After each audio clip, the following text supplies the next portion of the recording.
un géranium vivace. Donc ici, qui fleurit blanc, c'est Géranium sanguineum album. Donc ici on le voit fleuri blanc, il fleurit tout l'été, de mai à octobre.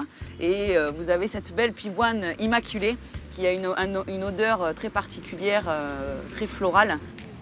Le jour se lève sur le jardin des Lumières.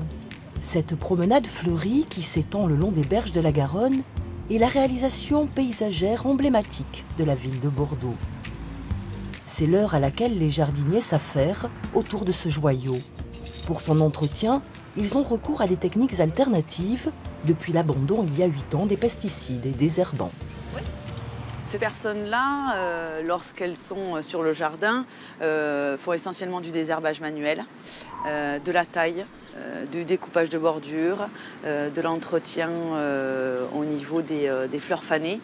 Et la grosse partie, c'est de poser du paillage au sol. Parce que le fait de laisser un sol nu est très néfaste pour le sol et son érosion. Et ça a beaucoup de qualités environnementales. C'est l'un des 12 sites labellisés Éco-Jardin, la référence en matière écologique. La prise de conscience de la problématique environnementale a permis à la ville de diminuer de 75% la consommation d'eau sur 10 ans.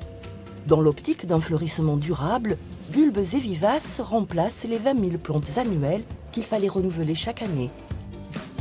Le passage aux vivaces, une économie substantielle en eau, en moyens humains et en fourniture de plantes. C'est un gros effort pour la commune, un gros investissement au départ, mais au fur et à mesure du temps, on s'y retrouve largement. Dans ce centre horticole de la métropole bordelaise, on multiplie, on bouture et on cultive 80% des vivaces destinés au fleurissement des parcs et jardins. Les 8000 m² de serres de production abritent entre autres les jeunes plants sélectionnés pour la végétalisation des rues, passiflore, clématite ou encore jasmin étoilé. Alors là, vous allez vous trouver sur une partie, notamment ici, des végétaux qu'on utilise pour la plantation, la végétalisation des trottoirs. Les riverains font la demande au mairie de quartier en général, et après il y a un agent qui s'occupe de recentraliser tout ça, de nous faire passer les besoins pour qu'après nous on puisse mettre en production et fournir les végétaux nécessaires. Une fourniture et une installation gratuite pour les particuliers qui en font la demande. Embellir et améliorer son cadre de vie, cette initiative qui permet d'irriguer la ville de ramifications fleuries s'inscrit dans une démarche globale dans laquelle la nature reprend peu à peu ses droits en ville. Je trouve très joli de pouvoir apporter sa petite touche personnelle à la ville.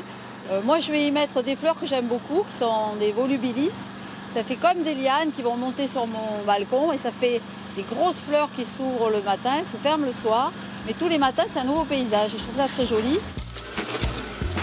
Ce sont encore de tout jeunes plants, mais celui-ci deviendra vite exubérant avec un parfum entêtant. Alors ça, c'est un jasmin. Réputée pour ses boutiques d'antiquités, la rue Bouffard dans l'hypercentre est la toute dernière rue végétalisée de Bordeaux. Oh, ben ça amène un peu de vert. On en a besoin dans une ville où il y a beaucoup de minéraux finalement, des immeubles, de beaux immeubles en pierre, mais on a besoin de végétal justement. Ah oui.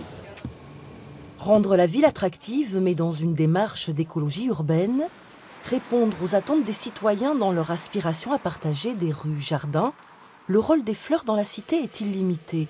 Certaines peuvent même servir à dépolluer. Cela s'appelle la phytoremédiation. Une expérimentation est menée sur 4 ans dans ce laboratoire de recherche, 18 000 € par an, pour mettre des géraniums à l'épreuve de la décontamination des sols pollués. Vous avez 4 géraniums là, et on a montré que parmi ces 4 géraniums, il y en avait 2 qui étaient vraiment très dépolluants. Les autres peuvent extraire et capter du plomb, des métaux lourds, mais ces 2 plantes-là donc, ont vraiment cette capacité et sont très intéressantes pour nous. C'est un système beaucoup plus économique.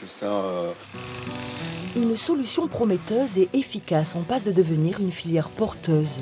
Sa mise en œuvre au parc des Angéliques, sur la rive droite de Bordeaux, pourrait constituer une réponse pour dépolluer la partie contaminée de cette rive. Il faut savoir que cette zone c'était une zone très polluée.